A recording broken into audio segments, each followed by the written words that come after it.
Each year, all across America, there are so many children who have been put into the foster system.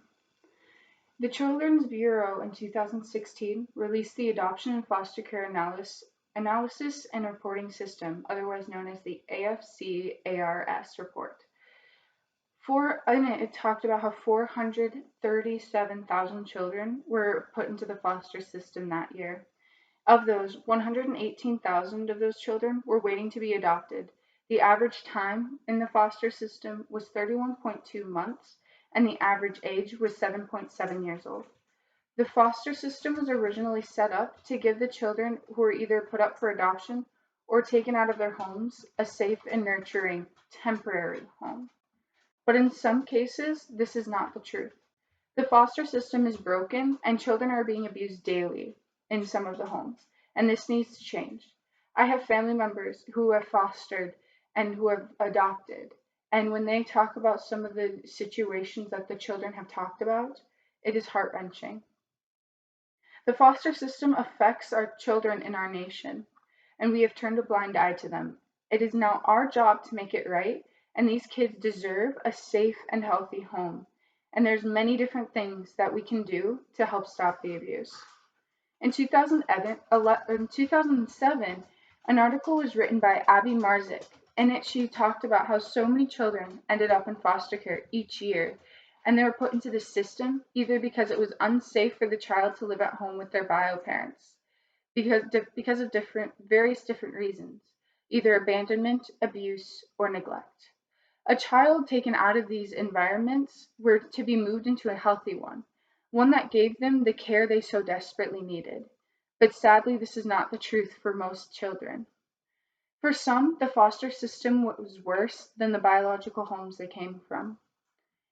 But they were not always this way. There was always some good homes, foster homes that would nurture them. But in some instances, in the unsafe foster homes, the children were starved mentally, physically, emotionally, and sexually abused, and they were dehumanized, told that they were nothing. In 2003, a former foster child was interviewed by Frontline on the abuse occurring in the system.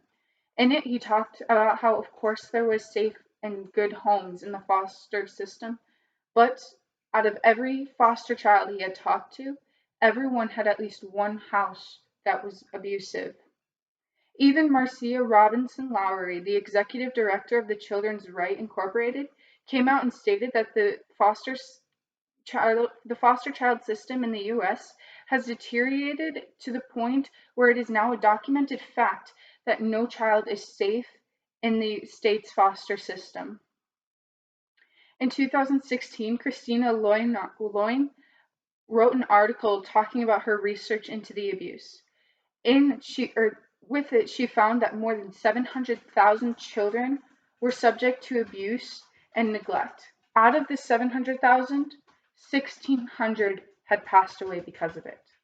1,600 in 1 year, 365 days. In Abby Marzik's article, she also spoke about how there were so many different reasons as to how the abuse came to be more common. Foster parents, of course, have to have a background check and make sure that there is no past abuse history or any of that. If there is, they will not be allowed to foster a child. But there's been multiple instances where the adults with a past history of DUIs, drug use, or abuse were able to have a foster child or become a foster parent. And soon they were found to abuse these children.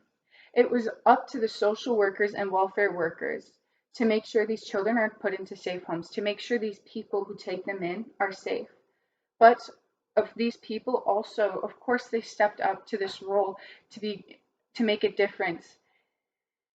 But in an article called The Foster Care Abuse and Neglect of 2020, staff members were way too overworked and overwhelmed with responsibilities, from having to monitor 24 to 31 children, which is double the amount that's recommended, and an excess amount of paper. A lot of the social workers also um, a lot of the social workers prioritized the paperwork over visiting the homes to see if it was safe. 70% of social workers have either gotten threats or have been victims of violent attacks. And this could be a reason as to why there is such a low on reporting. And the average tenure is less than 2 years of these workers. And 90% of states have reported they have trouble hiring and keeping people working. And the kids in the system have also been taught that their voice does not matter, that they do not matter. And this all needs to change. These kids need to be given an environment and if they can't find a healthy and loving or a healthy love, they could turn to the streets and they could turn to drugs and they could find their love with the people surrounded by them who won't judge them. An article from 2011 by A. Hawkins, in it she talked about how one way that the foster system could potentially decrease the amount of abuse and to help kids come forward is give these kids an environment where they can come out and they can talk about the abuse and they can find kids who are in the exact same situations. And so the kids can also find out that they do have a voice and that if they can speak up, and also that there will be legal representation to help them fight. If they were to be shown this and were to realize this, I feel that more kids would be able to speak up and realize that their voices will be heard. The foster system should also make sure that no person with a past history of abuse or drug use or anything should be allowed to foster. Because the social services and foster system is all intertwined as well. There is no structure in the foster system. It is weak and it is frail. But if the smallest amount of structure would be built, it would be more organized and it would be more it'll just be more organized. And if it was strengthened, more people would probably be willing to work in that field. And the more people there would be working in that field, the more kids would be heard. And the less these workers would have to focus on, so they could focus more on each individual kid. Consequently, these kids are our future. They have been forgotten and they are hurting. And we are just letting this happen. None of these kids deserve this abuse and mistreatment.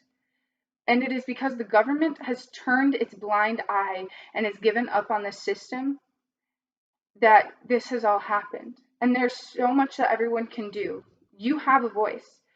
You have a voice to speak out and to say when something is wrong. And another thing you can do is if you have someone or know someone who is or was in the foster system, be there for them. Listen to them. Do not force them to talk about their situations, but let them know that you will never leave. 700,000 kids were abused and did not deserve it. 1,600 kids did not deserve to die from that abuse. Both of those numbers should be zero, and if we work hard enough, someday they will be.